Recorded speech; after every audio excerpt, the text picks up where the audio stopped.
បាទជម្រាបសួរហ្នឹងអានេះវីដេអូដែលខ្ញុំធ្លាប់បង្ហាញម្ដងប៉ុន្តែធ្វើបង្ហាញម្ដងទៀតអីនេះ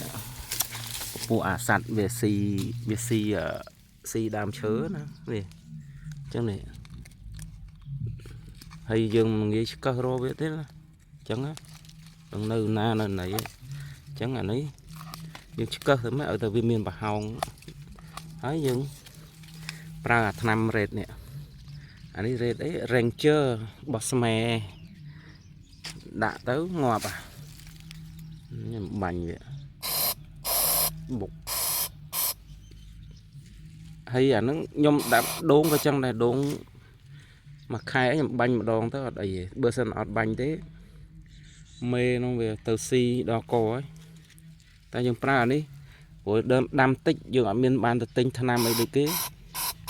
មានមកប្រើអានេះឯងហើយអានេះប្រសិទ្ធភាពខ្លាំងដែរណាយើងបាញ់ប៉ុណ្ណឹងងាប់ហើយ